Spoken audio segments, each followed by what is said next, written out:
पीड़ितों की आवाज उठाने वाला आज खुद एक पीड़ित बन गया है। ना कोई दलील, ना कोई वकील, और उनको सीधा जेल की हवा खानी पड़ रही है। बात कर रही हूं देसी पत्रकार कर्मू की। हजारों की तादाद में पोस्ट आज सोशल मीडिया पर तैर रही हैं, सुनामी का रूप ले चुकी हैं, लेकिन जवाब है सिर्फ और सिर्फ एडवोकेट के पास। ना तो उनको उठाने से पहले सुनने में ये चीज आई है कोई नोटिस दिया गया, ना उन्हें बताया गया कि किस हीनियस क्राइम में, क्योंकि जो जो धाराएं उनके ऊपर लगी है वो इस प्रकार की लगाई गई हैं कि पता नहीं कौन सा बड़ा अपराध उन्होंने किया है, जिसके चलते आज वकील पैनल के दो एडवोकेट मेरे साथ मौजूद हैं। संदीप राठी जी मौजूद हैं, परवीन शर्मा जी मौजूद हैं। तो दोनों वकील जो हैं किसी भी परिचय के मोहताज नहीं है। अब कौन कौन सी धाराएं लगाई गई और कर्मू पर साइबर टेररिज्म तक की धारा लगाई गई है, इतनी बड़ी धारा कि आतंकवाद सोशल मीडिया के थ्रू फैलाया गया है। अब क्या इतना बड़ा हीनियस क्राइम उन्होंने किया था, नहीं किया था, किस प्रकार से कोर्ट इसके ऊपर कार्रवाई कर रहा है, कैसे प्रोसेस आगे बढ़ रहा है, उसकी पूरी जानकारी हम लेंगे परवीन शर्मा जी से। हाँ जी परवीन जी, क्या कुछ मामला है ये, कौन कौन सी धाराएं उनके ऊपर लगाई गई हैं? इनिशियली जब एफआईआर बनाई गई, एफआईआर नंबर 178, उस टाइम पे कुछ धाराएं जो लगाई गई थी कर्मू के ऊपर वो कुछ कम थी। बाद में इंटेंशनली कुछ ऐसी धाराएं भी ज़्यादा जो ऐड कर दी गई एफआईआर के अंदर, जिनका कंटेंट ऑफ एफआईआर से कोई लेना देना नहीं है। उनमें एक मेन जो धारा लगाई गई 66F, जिसमें उम्र कैद तक की सजा का प्रावधान है। इतनी बड़ी धारा? जी बिल्कुल, इतनी बड़ी धारा। और किस वजह से लगाई जाती है ये? इस धारा को लगाने का क्या मंशा रही होगी पुलिस प्रशासन की, उस बारे में बहुत ज़्यादा तो नहीं कह पाएंगे, पर कहीं जो फैक्ट्स और कंटेंट ऑफ एफआईआर है उससे इस धारा का मेल जोल कहीं दिखाई नहीं दे रहा साफ साफ। इतनी बड़ी धारा लगाना, मतलब वो भी एक पत्रकार पर जो खुद पीड़ितों की आवाज़ उठाते हुए आए हैं, पीड़ित बना दिया गया। ना घर वालों को इन्फॉर्म किया गया, ना किसी और को इन्फॉर्म किया गया, ना कोई नोटिस उनको दिया गया। ऐसे उठा लेना, मतलब इतना बड़ा अपराध किया हुआ था उन्होंने। कहीं ना कहीं इस प्रकार की धारा लगाना दुर्भावना लगती है मुझे प्रशासन की। सोशल मीडिया जो है fourth pillar of the democracy है, काफ़ी स्ट्रॉन्ग पार्ट है हमारी डेमोक्रेसी का। जब इस प्रकार की धारा लगा के एक ऐसी थ्रेट पैदा की जा रही है एक जर्नलिस्ट के साथ में, वो नाजायज़ ही लग रहा है। तो अब आगे क्या कुछ प्रोसेस होने वाला है? सुनने में ये चीज़ भी आई थी भाई, आप लोगों को एफआईआर तक भी नहीं दी गई थी, नंबर तक भी नहीं बताया गया था आप लोगों को।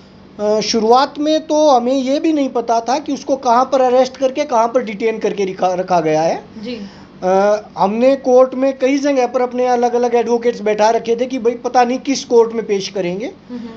जब कोर्ट में पेश किया गया तो हमने उनसे जो ऑफिशियल थे, पुलिस ऑफिशियल से, उनसे अपने डॉक्यूमेंट्स की रिक्वायरमेंट दिखाई कि भाई आप हमें प्रोवाइड करो डॉक्यूमेंट, एफआईआर वगैरह। लेकिन क्योंकि एफआईआर में इस प्रकार की धाराएं लगाई ही नहीं गई थी तो उन्होंने हमें एफआईआर देने से मना कर दिया। जी। इसके बाद हमने कोर्ट के अंदर एक एप्लीकेशन मूव करी, मेरे कलीग संदीप राठी जी ने। जी। इन्होंने एक एप्लीकेशन मूव करी। उस एप्लीकेशन के अंदर हमने डिमांड की कि हमारा एक्यूज्ड का राइट है कि आप वे डॉक्यूमेंट्स हमें प्रोवाइड करें जिन डॉक्यूमेंट्स के बिहाफ पे आपने इसको अरेस्ट किया है। मतलब कोर्ट जाने के बाद पता चल रहा है उसको इस बात का? कोर्ट ने रिटर्न ऑर्डर पास किया, उसके बाद ही उन्होंने हमें एफआईआर और रिमांड पेपर प्रोवाइड करवाई। ऐसे हीनियस क्राइम, मतलब इतना क्या कर दिया उन्होंने कि एफआईआर नंबर तक छुपाना। उसके बाद आप लोगों ने भी मतलब एप्लीकेशन मूव की, उसके बाद आपको ये सारी की सारी चीज़ें मिली हैं, आपको पता चला है कि एफआईआर का नंबर क्या है और एफआईआर के अंदर क्या क्या धाराएं लगाई गई हैं और क्या कुछ जुर्म के तहत धाराएं लगाई गई हैं।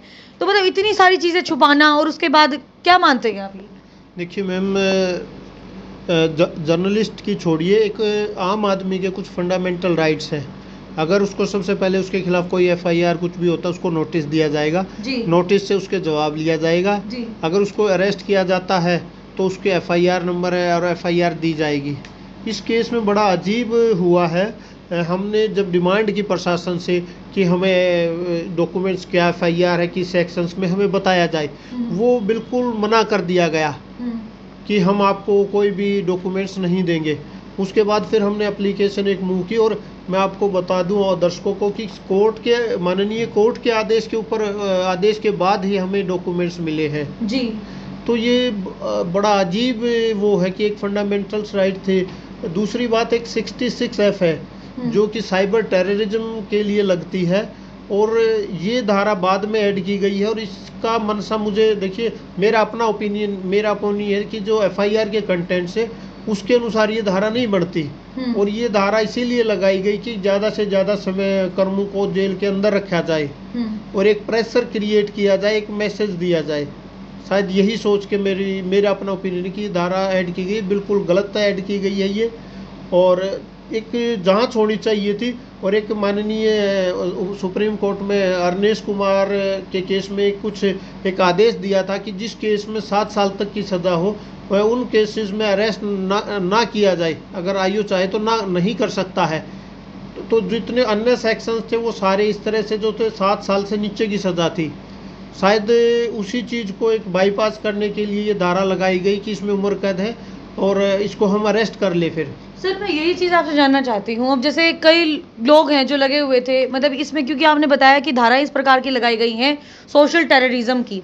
हम लोग तो एक मीडिएटर हैं, एक माध्यम है कि जो सरकार के और लोगों के बीच में एक ब्रिज का काम हम लोग करते हैं।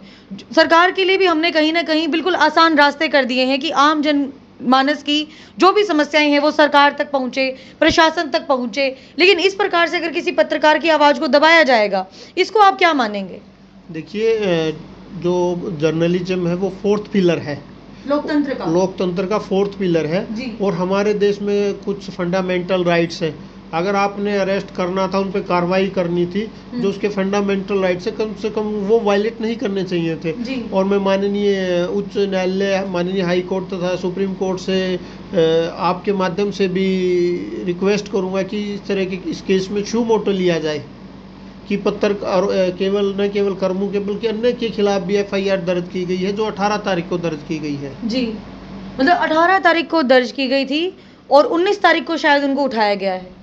हाँ, उसमें 19 तारीख को उनको अरेस्ट किया गया था और 20 तारीख को पुलिस तो कह रही थी कि नहीं हमने इनको 20 को ही किया, लेकिन उनको 19 को अरेस्ट किया गया था और 20 तारीख को उनको कोर्ट में पेश किया गया। 1 दिन का पुलिस रिमांड लिया गया है और अब उनको जुडिशियल कस्टडी में 14 दिन के लिए भेज दिया गया भिवानी जेल में।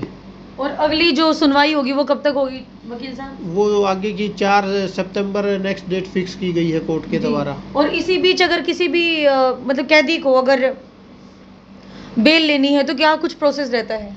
देखिए वो एक प्रक्रिया है, वो सारी प्रक्रियाएं हम करेंगे। वो तो एक कोर्ट की माननीय न्यायालय की प्रक्रिया है, वो बेल ले सकते हैं। जी, मतलब आपको पूरा भरोसा है माननीय सुप्रीम कोर्ट पर भी, हाई कोर्ट पर भी, कि जो भी होगा वो सही होगा और निष्पक्ष तरीके से होगा? देखिए इस तरह की धाराएं लगाई गई हैं, मुझे नहीं लगता इतनी जल्दी इनकी बेल हो सके, क्योंकि इसीलिए ये धारा इतनी गंभीर लगाई गई कि जल्दी से बाहर ना आए। और हमेशा देखिए इस देश में जब कहीं नहीं न्याय मिलता तो माननीय न्यायालय के अंदर ही न्याय मिलता है और हम सबको न्यायालय के ऊपर, माननीय न्यायालयों के ऊपर विश्वास रखना चाहिए। जी, और मैं वही एक चीज़ दोबारा से कहना चाहूँगी, ना तो कोई अपील, ना कोई दलील, ना कोई वकील, और उनको कोर्ट में पेश कर दिया गया, सुबह उठा लिया गया, उसके बाद पूरे दिन रखा गया, अगले दिन कोर्ट में पेश किया गया, तब उनको पता चलता है, तब भी नहीं बताया गया। उसके बाद एप्लीकेशन मूव की गई वकीलों के द्वारा कि कम से कम पता तो चले कि देसी पत्रकार कर्मों को अगर पकड़ा गया है तो किस वजह से पकड़ा गया है, किस वजह से कोर्ट में पेश किया गया है। क्योंकि जब तक धाराएं ही वकील को नहीं पता चलेंगी तो वो इस केस को फाइट भी कैसे कर पाएंगे। इतनी बड़ी बड़ी धाराएं उनके ऊपर लगा दी गई। हम तो जी वही बात है, मीडिएटर हैं, निष्पक्षता से पत्रकारिता करना हमारा काम है। ना किसी मुद्दे को, ना तो हमने आज तक हमने गरमाया, ना भड़काया, ना कुछ और, सिर्फ पीड़ितों की आवाज़ अपने चैनल के माध्यम से रखने का काम हमने किया है। और वही बात है, लास्ट में और अंत में रिजल्ट क्या मिलता है, इस प्रकार की धाराएं। लोग तो ये भी कह रहे हैं कि राजद्रोह, देशद्रोह तक की मुकदमे भी दर्ज कर दिए गए उनके ऊपर। नहीं, देखिए साइबर टेरर जो 66F IT एक्ट है, ये साइबर टेररिज्म की धारा है और जितना मेरा अपना मानना है कि ये धारा बिल्कुल अनुचित तरीके से लगाई गई है। उन्होंने ऐसा कोई साइबर टेररिज्म की जो परिभाषा वो FIR के कंटेंट से बिल्कुल अलग है और मेरे ओपिनियन में ये बिल्कुल गलत धारा लगाई गई है। जी, तो आप लोगों से क्या कुछ अपील करना चाहेंगे सर? बहुत सारे लोगों के मन में बहुत सारे सवाल है, क्योंकि चाहने वाले बहुत हैं देसी पत्रकार कर्मों को। पता नहीं कितने लोगों को इंसाफ दिलाया है। जो लड़ाई 40-40 50-50 साल पुरानी चल रही थी, उसके अंदर भी उन्होंने न्याय दिलाने का भी काम किया है, आवाज़ लोगों की उठाई है। उनको आप क्या मैसेज देना चाहेंगे? देखिए, देसी पत्रकार कर्म हमेशा गरीबों की आवाज़ बने हैं। मुद्दे बिल्कुल गरीब के मुद्दे उठाए हैं और उनको उनके साथ न्याय होना चाहिए। और हमें उम्मीद है हमें माननीय न्यायालय के द्वारा कि उनके साथ न्याय होगा। लेकिन कुछ मतलब जिस तरह का व्यवहार हुआ है, ऐसा व्यवहार उनके साथ नहीं होना चाहिए था। जी, तो मैं वही कहना चाहूँगी, आपके जो चहेते पत्रकार हैं, देसी पत्रकार कर्मू, फिलहाल जेल में है, हिरासत में है और 14 दिन की न्यायिक हिरासत है। 4 सितंबर को सुनवाई होने वाली है और कहीं ना कहीं हमें भी लगता है कि उनके साथ गलत हुआ है। जस्टिस फॉर कर्मू होना चाहिए और उनको न्याय ज़रूर मिलना चाहिए। और सरकार अपने एग्जाम्पल सेट करने में न जाने कितने लोगों की आवाज़ दबाने का काम इसी बीच करेगी। ये तो आप देख ही सकते हैं कि पिछले 2 दिन से आपको आपके चहेते पत्रकार, देसी पत्रकार कर्मू चैनल पर दिखाई नहीं दे रहे हैं और सब लोगों के मन में डाउट था, क्वेश्चन था। तो हमें लगा कि वकीलों से मिलकर आप लोगों तक ये मैसेज कन्वे होना चाहिए कि आपके जो चहेते, आपके जो प्यारे और लाडले पत्रकार हैं, देसी पत्रकार कर्मू, उनको न्यायिक हिरासत में ले लिया गया है।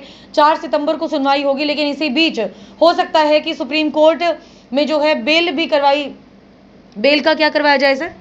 देखिए, माननीय न्यायालय, सुप्रीम कोर्ट तो बहुत लास्ट की कोर्ट, सबसे बड़ी कोर्ट है। सबसे पहले माननीय जो डिस्ट्रिक्ट कोर्ट होता है उसमें बेल अप्लाई होती है।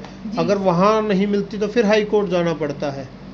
सुप्रीम कोर्ट तो सबसे apex court of the country है। जी, बहुत बहुत धन्यवाद सर। तो सभी से मेरी अपील है कि आप लोगों को ये भी चीज़ समझनी पड़ेगी कि पत्रकारों का काम आपको समझना पड़ेगा, जानना पड़ेगा। और अगर कोई भी व्यक्ति झूठ बोल रहा है तो आपने एक वीडियो कर्मू की ज़रूर सोशल मीडिया पर देखी होगी कि वो उसको अपनी गाड़ी पर खड़े होकर लोगों को यही बोल रहे हैं कि दाई से कभी पेट नहीं छुपाना चाहिए और उनका कहने का मतलब यही था कि जो भी मैटर है उसको आप खुलकर बताना, सारी की सारी बातें मेरे सामने रखना। अगर आप सही हैं तो न्याय आपको दिलवाया जाएगा, लेकिन अगर जब बातें ही लोगों के द्वारा छुपा ली जाए और उसके बाद जो है हमें क्या पता उनकी मंशा क्या है बात छुपाने के पीछे और ना, क्योंकि जिस मैटर की मैं बात कर रही हूँ वो मैटर तो आप लोग समझ ही चुके होंगे। हमने तो एक काम किया है जी, प्रशासन तक वो चीज़ पहुँचाने का, गवर्नमेंट तक वो चीज़ पहुँचाने का, क्योंकि शुरुआती दिनों में हर किसी को लग रहा था कि वो पीड़ित हैं, उनकी आवाज़ दब रही है, प्रशासन किसी दबाव की वजह से उनके साथ न्याय नहीं कर रहा है। ऐसे में देसी पत्रकार कर्मू बीच में आए थे और अब उनको सिला ये मिला है इस बात का कि उन्होंने प्रशासन की बात को भी रखा लोगों के सामने, तो भी लोगों ने उनको क्रिटिसाइज करना शुरू कर दिया और आज इतनी बड़ी बड़ी धाराएं उनके ऊपर लगा दी गई है कि साइबर टेररिज्म के तहत उनके ऊपर धारा लगा के और साइबर टेररिस्ट उनको बना दिया गया है। तो मेरी सरकार से भी और प्रशासन से भी अपील है कि इस मामले में गो थ्रू करके निष्पक्ष तौर पर जांच होनी चाहिए। और जैसा सर ने कहा कि माननीय न्याय प्रणाली पर भी उनको पूरा भरोसा है और जल्द ही वो बाहर भी आएंगे। लेकिन अगर बाहर नहीं आते हैं तो ये केस और भी ज़्यादा भयावह हो सकता है और ऐसे में आप लोगों का आवाज़ उठाना बेहद ज़रूरी है। जस्टिस फॉर कर्मू आप लोगों को भी डालना है और आप मुझे ये भी बताइएगा कि किन किन लोगों की आवाज़ उन्होंने उठाई, किन किन लोगों को न्याय दिलवाया, ताकि पता चले कोर्ट को भी, प्रशासन को भी, सरकार को भी कि कितने लोगों की आवाज़ देसी पत्रकार कर्मू बने और किन किन को न्याय दिलवाया गया। बाकी ये मैसेज आप तक पहुँचाना था। पूरा ये इंटरव्यू देखने के बाद आपका क्या मानना है ये आप ज़रूर बताइएगा और कॉमेंट बॉक्स में जस्टिस फॉर कर्मू लिखना न भूलिएगा। धन्यवाद।